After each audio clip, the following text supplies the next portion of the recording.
कहानी के शुरू में हम इस ड्रामे की फीमेल लीड जियो को देखते हैं। वो कहती है मेरा लगेज अंदर रखवा दीजिए। एक ओल्ड मैन कहता है जी। और तभी हम देखते हैं कि उसके पीछे बहुत सारे गार्ड्स होते हैं क्योंकि वो बहुत अमीर होती है। आगे सीन में सेक्रेटरी एक छोटे बच्चे से कुछ कह रहा होता है। उस बच्चे का नाम गू जो होता है और ये हमारी मेन लीड का बेटा होता है। तभी उसके पास मैसेज आता है कि उसकी माँ चीन आ गई है और वो उनसे मिलने निकल जाता है। बाद में हम जियो के दूसरे बेटे को देखते हैं, उसके पास भी वही मैसेज आता है और वो भी उनसे मिलने के लिए निकल जाता है। फिर हम जियो की तीसरी बेटी को देखते हैं, उसके पास भी वही मैसेज आता है और वो भी अपना सारा काम छोड़कर अपनी माँ से मिलने जाने लगती है। जियो कहती है हाई चिंग चिंग में आए हुए कितने साल हो गए हैं, आज मैं साइकिल से ही अपने बच्चों से मिलने जाऊंगी और साइकिल चलाकर आने लगती है। इधर तीनों बच्चे अपनी माँ से मिलने के लिए बहुत एक्साइटेड होते हैं और सब एक कंपनी में मिलने के लिए आते हैं। कंपनी के अंदर का सीन देखते हैं जहाँ सब उनकी वेलकम के लिए तैयार होते हैं। तभी जियो वहाँ अपनी साइकिल से पहुँच जाती है और अंदर पोस्टर पर लिखा हुआ पढ़ती है जहाँ लिखा होता है वेलकम बैक मिस क्वीन। वो सोचती है कि मेरे बच्चों को इतना सब अरेंज करने की क्या ज़रूरत थी।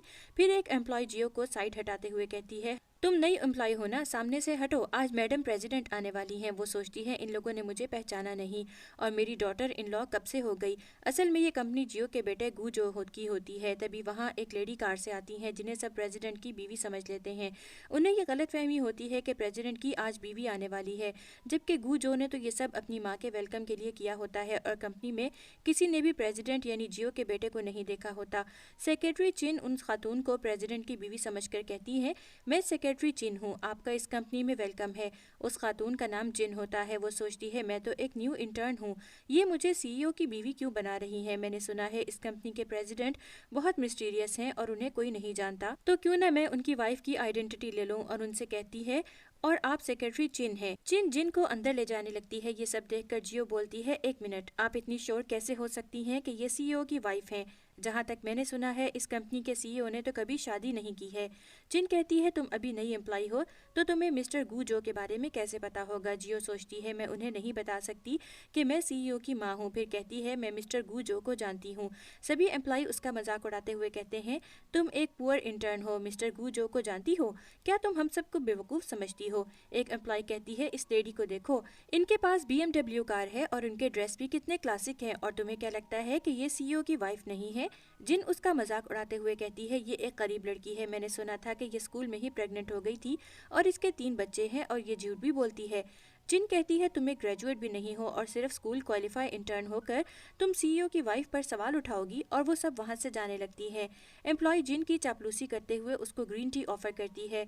जिन एटीट्यूड बनाते हुए कहती है मैं ग्रीन टी नहीं पीती, मैं सिर्फ हैंडमेड कॉफ़ी लेती हूँ। जिन उससे कहती है तुम यहाँ क्या देख रही हो, जाओ और जाकर मैडम के लिए कॉफ़ी बना कर लाओ।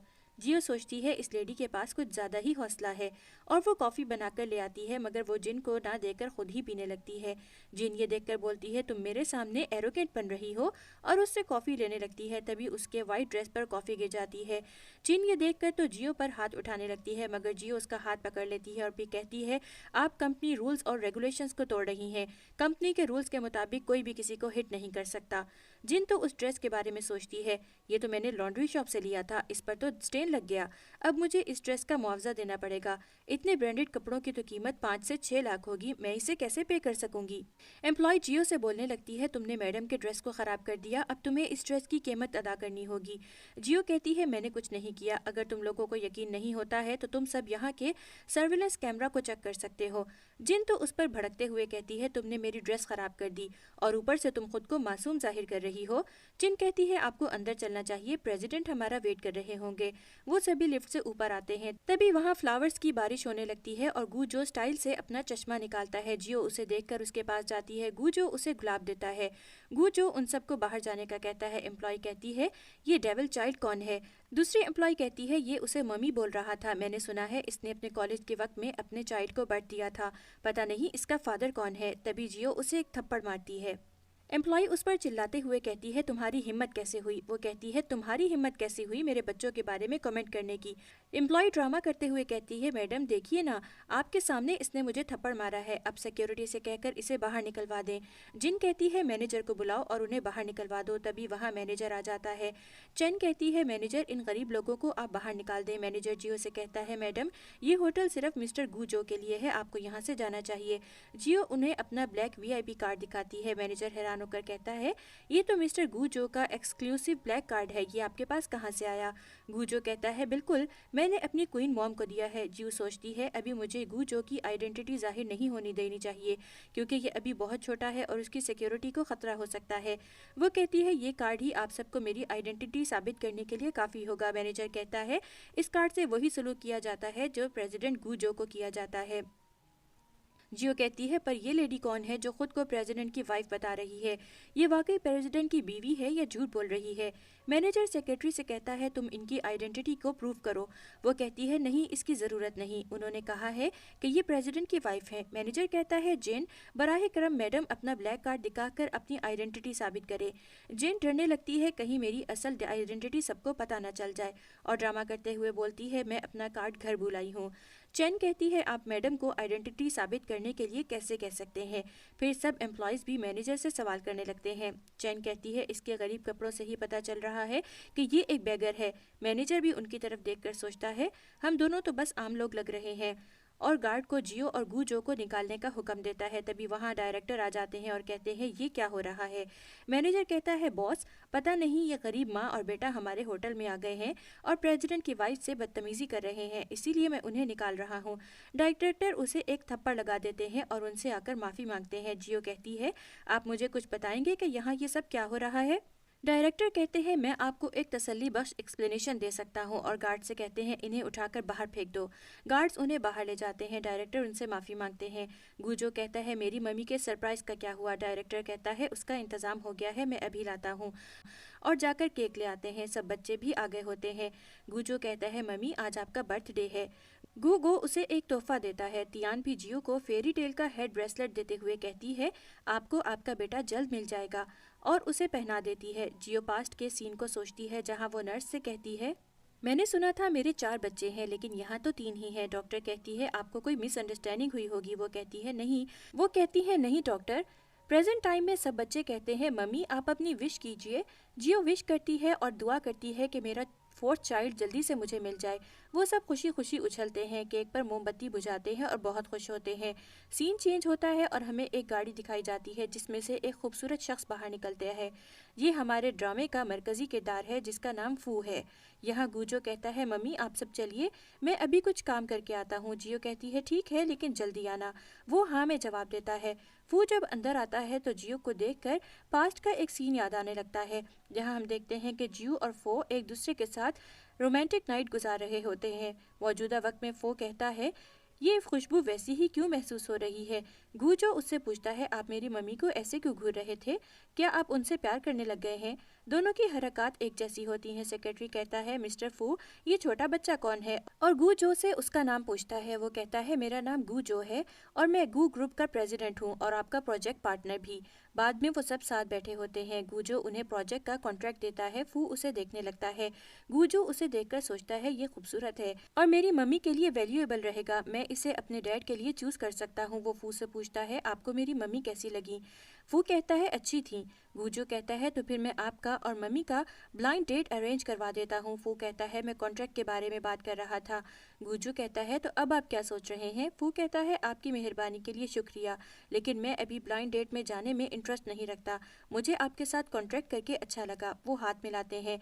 गुजो कहता है मेरी मम्मी की डिमांड है कि आप एक बार फिर से सोचें और चला जाता है। फू उसकी बातों से हैरान हो जाता है।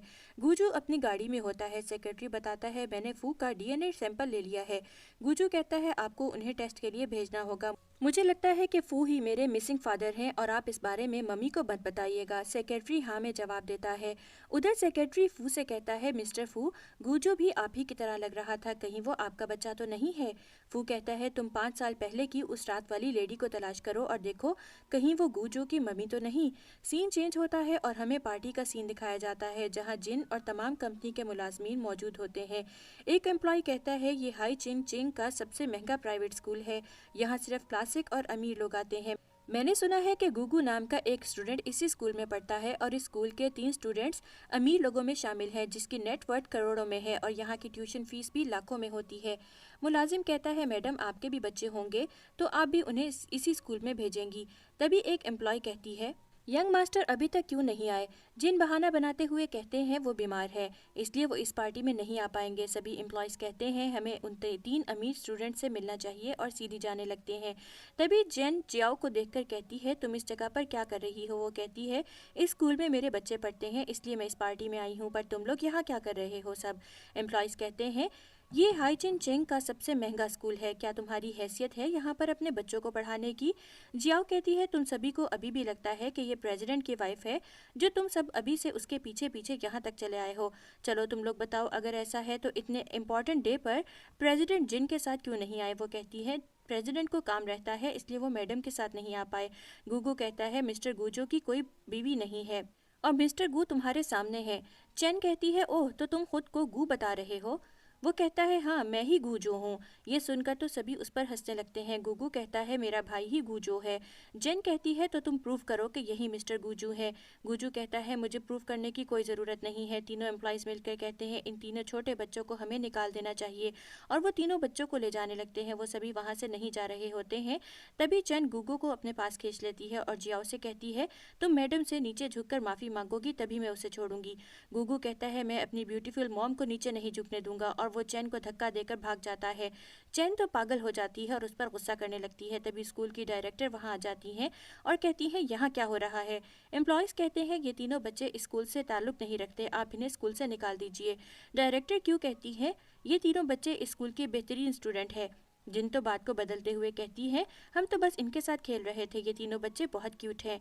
जियाओ गुगू के हाथ पर चोट का निशान देखकर कहती है, ये तफरी है।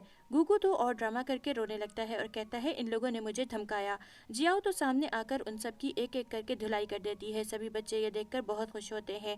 जेन डायरेक्टर क्यू से कहती है, मैं प्रेसिडेंट की वाइफ हूँ और मुझे यहाँ पर इस तरह से ट्रीट किया जा रहा है। डायरेक्टर क्यू सोचती है, ये लेडी तो प्रेसिडेंट गूजू की वाइफ है, अगर ये नाराज़ हो गई तो मिस्टर गूजू हमारे स्कूल में अपनी इन्वेस्टमेंट नहीं करेंगे। डायरेक्टर क्यू जियाओ से कहती हैं, आप यहाँ पर अपना गुस्सा जाहिर नहीं कर सकती, प्लीज़ आप अपने बच्चों को लेकर यहाँ से निकल जाइए। गूजू कहता है, डायरेक्टर क्यू, मैं ही प्रेसिडेंट गूजू हूँ। वो कहती है, तुम छोटे बच्चे अब झूठ भी बोल रहे हो। एम्प्लॉयज़ कहते हैं, इसने झूठ बोलना अपनी माँ से ही सीखा होगा। गूगू कहता है, मेरा भाई ही मिस्टर गूजू है। डायरेक्टर क्यू कहती है, तुम इसे कैसे प्रूव करोगे? वो कहता है, मैं इसे प्रूव कर दूंगा। आज मिस्टर गूजू प्रिंसिपल को खास तोहफा देने वाले हैं, आपको बहुत जल्द पता लग जाएगा। डायरेक्टर कहती है, मैंने सुना है वो एक खास पेंटिंग है। गूजू तभी उस पेंटिंग को मंगवाता है। डायरेक्टर कहती है, तुम्हारे पास ये पेंटिंग कहाँ से आई? ये तो पाइन्स और साइप्रेसेस से बनी है, इसका मतलब है तुम ही मिस्टर गूजू हो। जियो कहती है, ये लेडी मिस्टर गूजू की बीवी होने का झूठा ड्रामा कर रही है। डायरेक्टर कहती है, इन्हें बाहर निकाल दो, इन्होंने स्कूल की पार्टी को खराब कर दिया है। जेन कहती है, ये पेंटिंग फेक है और ये 5 साल का बच्चा मिस्टर गूजू कैसे हो सकता है? मेरे पास रियल पेंटिंग है। और वो पेंटिंग को मंगवाती है। जियो बोलती है, तुम्हें कैसे पता कि हम कौन सी पेंटिंग प्रिंसिपल को तोहफे में देने वाले हैं? जिन मुस्कुराती है। पास सीन में हम देखते हैं जहाँ जिन की माँ जियो के घर में काम करती है और जिन उनसे कॉल पर पूछती है, माँ क्या आपने पता लगाया कि आज मिस्टर गूजो पार्टी में प्रिंसिपल को क्या तोहफा देने वाले हैं? उसकी माँ कहती है, हाँ वो एक पेंटिंग है जो पाइन्स और साइप्रेसेस से बनी है। वो कहती है, ठीक है। माँ उसे समझाती है, जिन तुम प्रेसिडेंट की वाइफ होने का ड्रामा कर रही हो और तुमने वो ड्रेस भी खराब कर दी है, इन सब से मेरा सन इन लॉ तो दिवालिया हो जाएगा। वो कहती है, आपको नहीं पता प्रेसिडेंट की वाइफ होने का कितना फ़ायदा है और आप मेरे मामले से दूर रहें, और कॉल काट देती है। प्रेजेंट में जिन कहती है, मुझे इसलिए पता है क्योंकि मैं मिसेस गूजू हूँ और ये बच्चा जाली है। डायरेक्टर कहती है, तो फिर इस पेंटिंग में कौन फेक है और कौन रियल? जियो गूजू से कहती है, तुम जाकर चेक करो। गूजू पेंटिंग को चेक करता है और कहता है, ये लेफ्ट वाली पेंटिंग फेक है। है। जिन कहती है मेरी पेंटिंग फेक नहीं है बल्कि तुम्हारी पेंटिंग फेक है। डायरेक्टर सोचती है मैं इनमें से फैसला नहीं कर सकती क्योंकि ये दोनों पेंटिंग्स एक जैसी दिख रही हैं, इसलिए मुझे दोनों पार्टीज को नाराज नहीं करना चाहिए। वो कहती हैं इन पेंटिंग्स में रियल पेंटिंग को तलाश करना मुश्किल हो रहा है। एम्प्लॉय कहती है तो हम माहिर को बुलाते हैं, वही बताएगा कि किसकी पेंटिंग फेक है और किसकी रियल। जिन डर जाती है और सोचती है मेरी पेंटिंग फेक है, अगर उन्हें पता चल गया तो क्या होगा।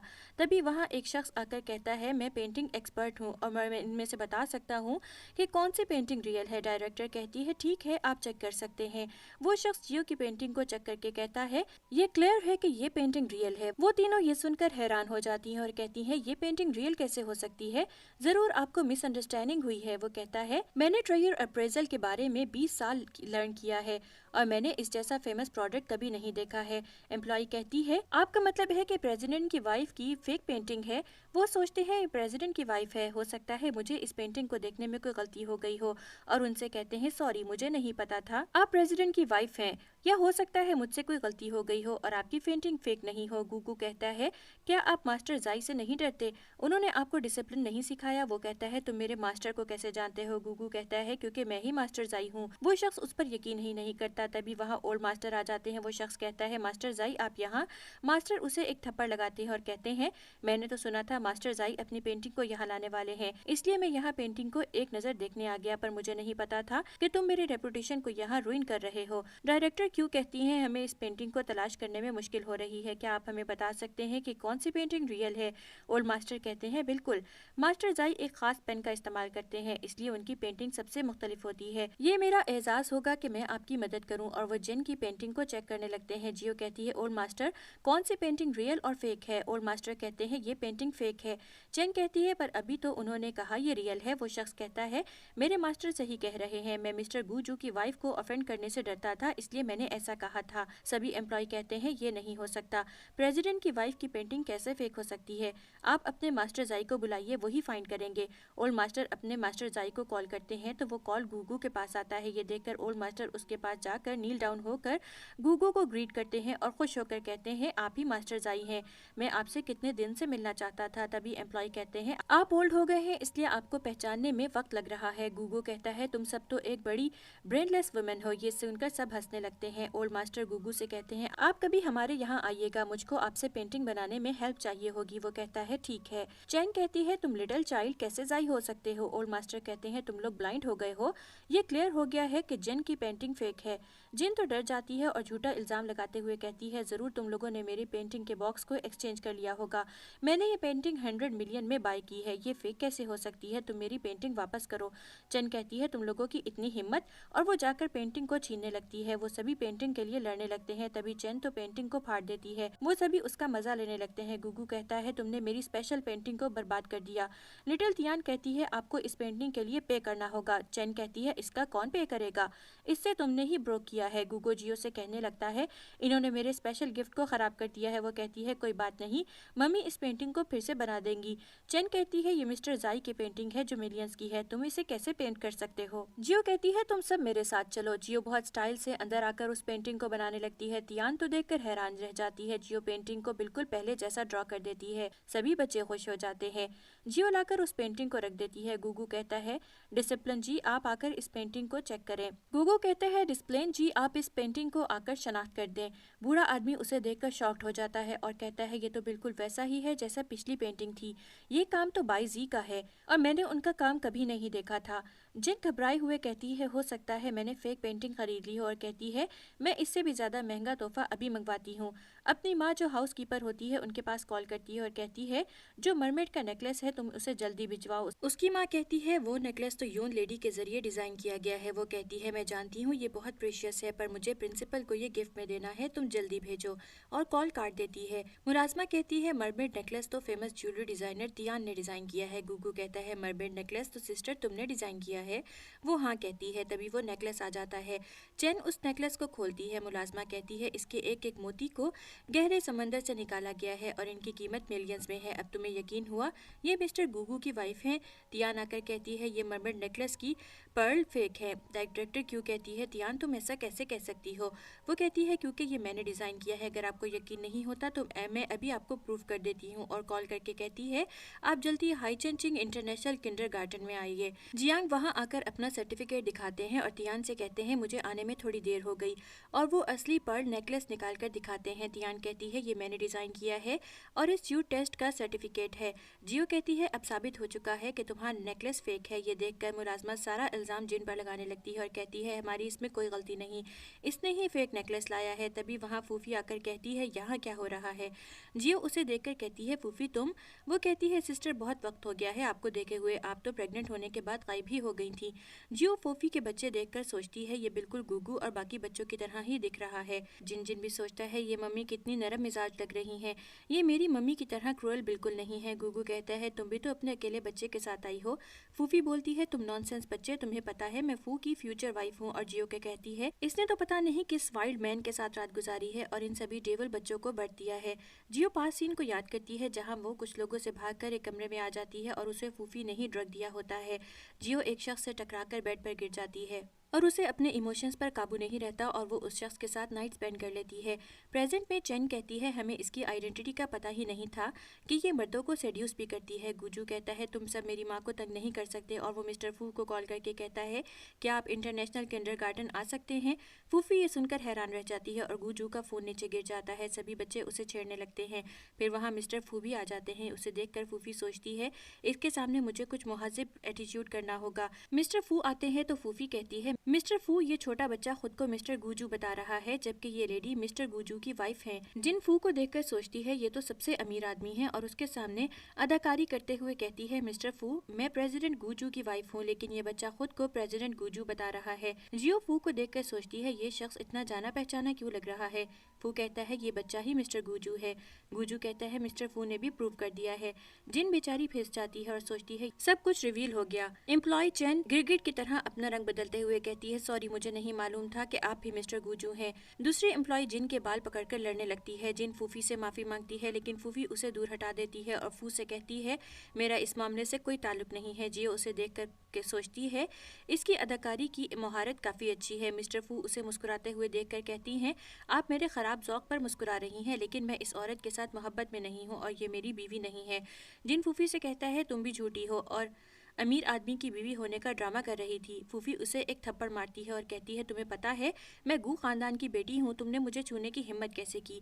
और गार्ड्स को बुलाकर जिन को बाहर फेंकवा देती है। गुगू माँ से कहता है मिस्टर फू ही हमारे फादर हैं। सभी बच्चे हाँ कहते हैं। जियो कहती है मिस्टर फू तुम्हारे फादर कैसे हो सकते हैं?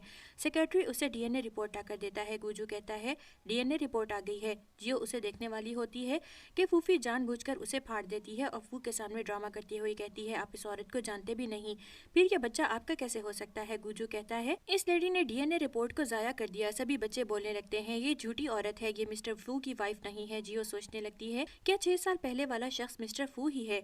फू भी जियो को देखकर सोचता है ये लेडी वही तो नहीं जिसके साथ मैंने नाइट स्पेंड की थी। और वो जियो से पूछता है क्या आप 6 साल पहले जेंटेंग होटल गई थी?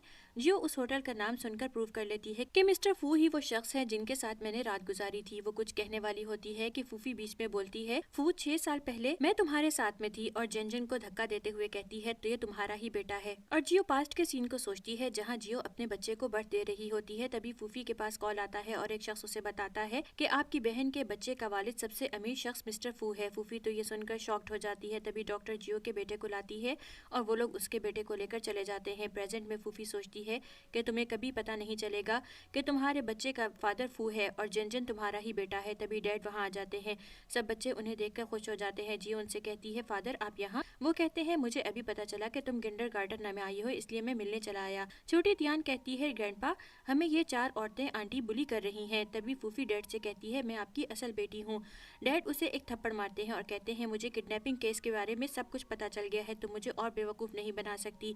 और गार्ड को कहते हैं इन सभी को यहाँ से निकाल दो। जियो फूफी के पास आकर एक थप्पड़ मारती है और कहती है ये मेरे बेटे के साथ बदतमीजी के लिए, और दूसरा थप्पड़ भी मारती है और कहती है ये मेरी आइडेंटिटी चुराने के लिए। सब बच्चे उन्हें छेड़ने लगते हैं, वो सब औरतें वहाँ से चली जाती हैं।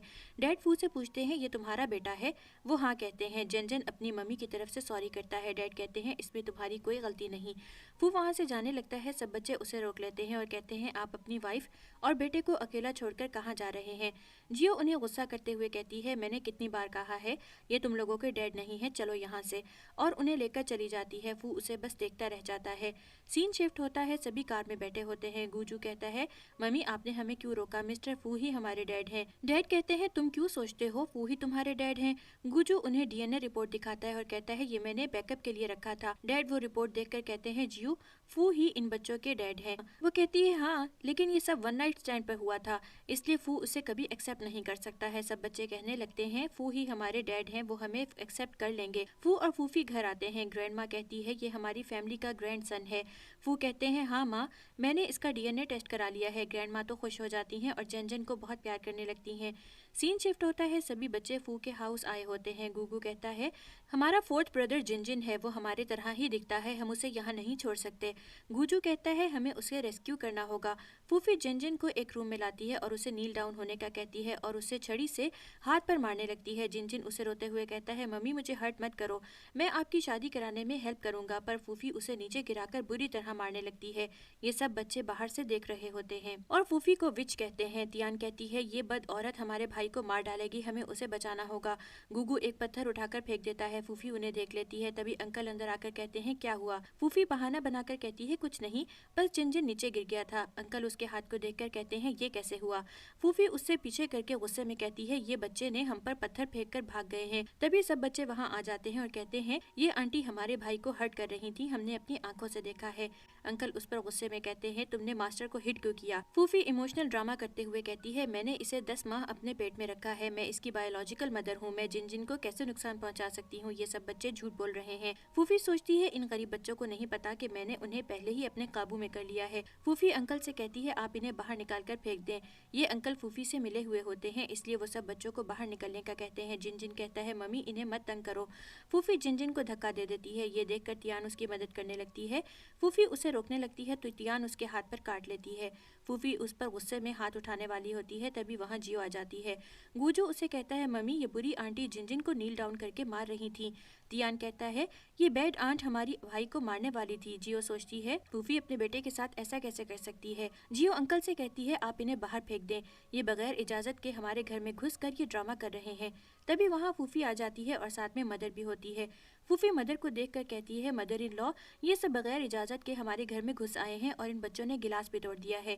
माँ जिन को अपने पास बुलाती है और उसके हाथ को देखकर कहती है ये तुम्हें कैसे लगा? फूफी कहती है इस बदतमीज बच्चे ने गिलास ही तोड़ दिया है, जिसकी वजह से जिन के हाथ पर स्क्रैच लग गई है। जियो कहती है फूफी तुम इतनी नीचे कैसे गिर सकती हो, तुमने अपने ही बच्चे को नुकसान पहुंचाया और अब भी तुम एक्सेप्ट नहीं कर रही हो।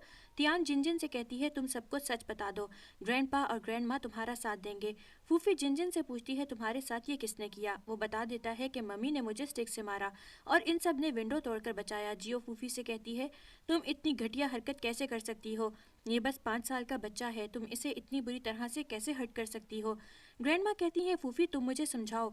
फूफी दादी के सामने एक्टिंग करने लगती है और कहती है नहीं मदर इन लॉ ये सब झूठ बोल रहे हैं। गुजू कहता है मेरे पास रिकॉर्डिंग है। ग्रैंड माँ फूफी पर गुस्से में आकर कहती है इसे फैमिली से निकाल दो। फूफी ये सुनकर गिड़गिड़ाने लगती है और जिन अपनी ग्रैंड माँ से रिक्वेस्ट करने लगता है और कहता है प्लीज ग्रैंड माँ आप मम्मी को घर से बाहर ना निकालें। दादी कहती है ठीक है, इस बार मैं तुम्हें छोड़ रही हूँ। दादी जियो से उसके बारे में पूछती है। फू कहते हैं मम्मी ये गू फैमिली की बेटी है। ग्रैंड माँ कहती है आज रात तुम लोग यहीं रुक जाओ और मेड को कहती है उन्हें रूम तक छोड़ाओ। मेड सबको रूम तक ले आती हैं। सभी बच्चे जियो से छुपकर निकलने लगते हैं। जियो कहती है तुम लोग मुझसे बचकर कहाँ भाग रहे हो, मैं तुम लोगों से गुस्सा हूँ, आइंदा तुम लोग रात में कहीं भी नहीं जाओगे। वो कहते हैं ओके मम्मी और सब वहाँ से चले जाते हैं। जिन को साथ लेकर आते हैं। जियो जिन के हाथ पर मेडिसिन लगाती है। गुजू कहता है मम्मी जिन हमारे एज का ही है, हमें लगता है यही हमारा बड़ा भाई है। वो कहती है ठीक है हम इसे ढूंढेंगे। सब बच्चे खुश हो जाते हैं। सीन शिफ्ट होता है, फू सबके साथ रूम में आता है और कहता है तुम मेरे बच्चे को अपने पास क्यों रखे हुए हो। जियो कहती है तुम्हारा बच्चा। जिन जिन कहता है डैड आज मैं अपने भाई बहन के साथ सोना चाहता हूँ। फू कहता है तुम इन लोगों के साथ नहीं रह सकते, तुम्हें मेरे साथ चलना होगा। गुजू कहता है जिन जिन तुम्हारे साथ नहीं जाएगा, तुमने उसे बहुत तकलीफ दी है। जियो फू से कहती है आपके बेटे को फूफी ने बहुत बुरी तरह तकलीफ दी है और वो जिन जिन के हाथ को दिखाती है जो बहुत ज्यादा इंजर्ड होता है। ये देखकर फू और ग्रैंडमा हैरान हो जाते हैं। जियो कहती है तुम इसे बहुत अरसे से तकलीफ दे रही हो। दादी उसे एक थप्पड़ मारती है और कहती है इस सेंटी औरत को यहाँ से बाहर ले जाओ। वो लोग उसे वहाँ से ले जाते हैं। सीन शिफ्ट होता है, सब बच्चे एक साथ बैठे होते हैं। गुजू एक पेन ड्राइव को लैपटॉप में लगाता है मगर वो काम नहीं कर रहा होता है। गुगू कहता है पता नहीं ये वीडियो क्यों नहीं चल रहा। गुजू कहता है इस तरह हम सच नहीं जान पाएंगे। तियान कहती है मैं लैपटॉप की एक्सपर्ट नहीं हूँ।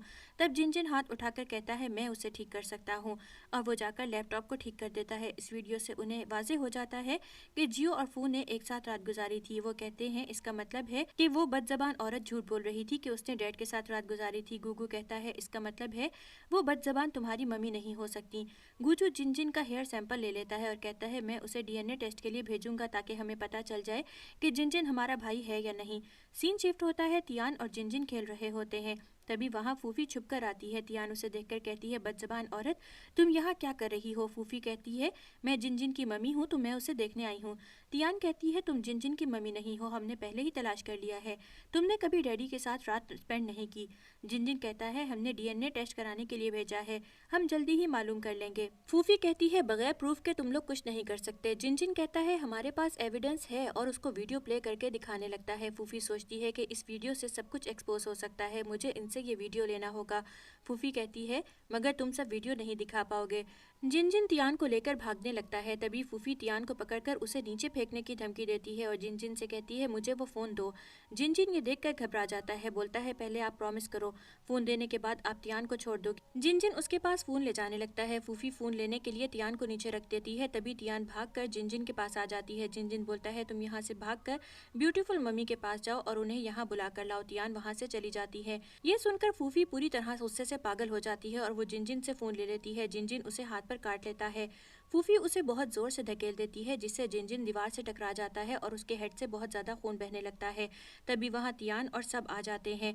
फूफी उसकी हालत देखकर परेशान होने लगती है। तियान जाकर फूफी को एक थप्पड़ लगा देती है। फू उसे कहता है कि अगर जिन जिन को कुछ हुआ तो मैं तुम्हें नहीं छोड़ूंगा और जिन जिन को वहाँ से ले जाता है। फू उसे अस्पताल ले जाता है। सब परेशान बैठे होते हैं। फू उनसे जिन जिन का पूछता है। वो कहता है बच्चे के हेड से बहुत खून बह गया है इसलिए हमें खून की जरूरत है।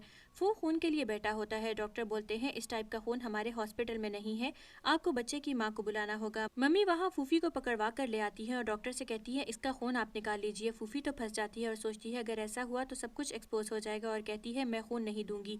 मम्मी उसे कहती है तुम बदकिरदार औरत हो, मेरे ग्रैंडसन को नुकसान पहुंचा दिया और अब खून देने से इनकार कर रही हो, और कहती है डॉक्टर इसे ले जाओ। डॉक्टर उन्हें अंदर ले जाती है। बाद में सब बैठे होते हैं। डॉक्टर बाहर आते हैं और कहते हैं मैंने आपसे कहा था सिर्फ माँ ही खून दे सकती है। दादी कहती है लेकिन ये इसकी बायोलॉजिकल मदर है। डॉक्टर कहते हैं नहीं ऐसा कैसे हो सकता है, इसका खून टाइप डिफरेंट है और पेशेंट का खून टाइप RH है, ये उनकी मदर नहीं है। मम्मी तो फूफी को बिच बोलकर एक थप्पड़ लगाती है और कहती है तुम जिन जिन की माँ नहीं हो तो फिर कौन है। फूफी कहती है मैं चाहती हूँ कि वो मर जाए इसलिए मैं कभी नहीं बताऊंगी कि उसकी माँ कौन है, और दांत पीस कर हंसने लगती है। फू डॉक्टर से पूछता है मुझे RH खून कहाँ से मिलेगा। वो कहते हैं ये खून का टाइप बहुत नायाब है, मुझे लगता है जो आपके साथ लेडी आई थी उनका भी खून टाइप RH है। फू जल्दी से जियो के पास आता है और उसे कहता है मुझे तुम्हारी मदद चाहिए, जिन जिन को RH नेगेटिव खून की ज़रूरत है। वो कहती है हाँ ये मेरा ही खून का टाइप है, और वो लोग जल्दी जाते हैं। बाद में डॉक्टर बताते हैं कि अब बच्चे की कंडीशन ठीक है। तभी जियो को वीकनेस महसूस होने लगती है। फू उसे आराम करने का कहता है और उसे सोफे पर बिठा देता है। मम्मी आकर कहती है ये बिल्कुल बाकी बच्चों की तरह लग रहा है और जिन जिन का खून का टाइप भी जियो से मैच हो गया है, तो क्यों ना तुम इसका DNA टेस्ट करवाओ। सीन शिफ्ट होता है, जियो को होश आ चुका होता है और सब उसके पास होते हैं। तभी मम्मी DNA टेस्ट रिपोर्ट लाती है और बताती है जिन जिन तुम्हारा ही बेटा है। जियो उस रिपोर्ट को देखकर इमोशनल होकर जिन जिन को हक कर लेती है। सब खुश होते हैं। गुगू कहता है हमने चौथे भाई को ढूंढ लिया। गुजू कहता है भाई ने बहुत सालों तक तकलीफ सही है। मम्मी कहती है अब तो हमारी फैमिली में 4 बच्चे हो गए हैं।